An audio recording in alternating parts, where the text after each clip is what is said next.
Hello बच्चों, let's read this question. So this question says, which element has the highest electronegativity? So इस question में जो key concept है वो क्या है? Electronegativity.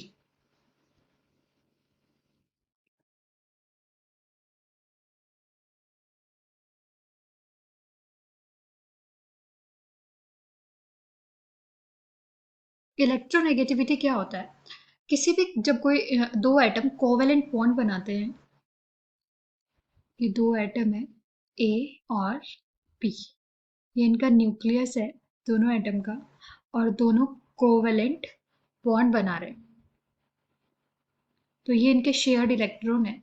तो किसी एटम के पास अगर ज़्यादा एबिलिटी है इन शेयर्ड इलेक्ट्रॉन को अपनी साइड अट्रैक्ट करने की, तो उसको बोला जाता है कि उसकी इलेक्ट्रोनेगेटिविटी ज़्यादा है। सो इलेक्ट्रोनेगेटिविटी क्या है? The ability of an atom to attract shared electron towards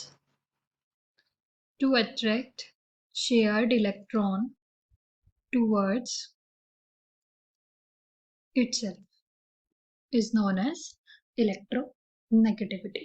सो अगर हम यहाँ पे चेक करें, जो इलेक्ट्रॉन को अट्रैक्ट करेगा वो कौन करेगा? Nucleus of atom. Nucleus of atom question में मैं बोला है कि हाईएस्ट इलेक्ट्रोनेगेटिविटी किसकी होगी, तो हमें कोई ऐसा एटम चाहिए होगा जो जिसका जो इफेक्टिव न्यूक्लियर चार्ज हो वो ज़्यादा हो, और उसका जो साइज हो वो भी बहुत ज़्यादा बड़ा ना हो। अगर हम इलेक्ट्रोनेगेटिविटी के कॉन्सेप्ट को देखें, तो इलेक्ट्रोनेगेटिविटी जो है क्या होती है?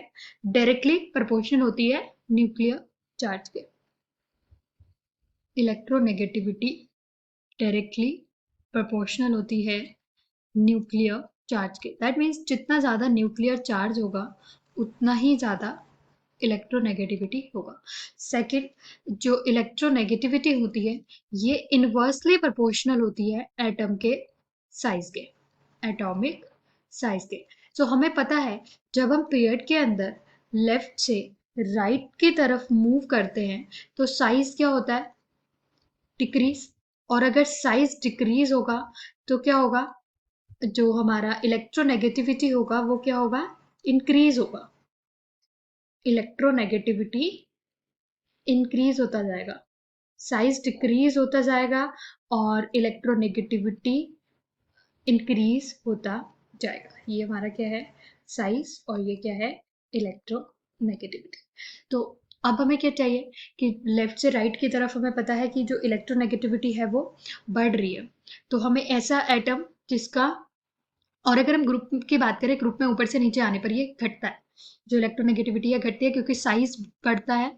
ग्रुप में साइज जो है इंक्रीज होता है तो इलेक्ट्रोनेगेटिविटी डिक्रीज होता है।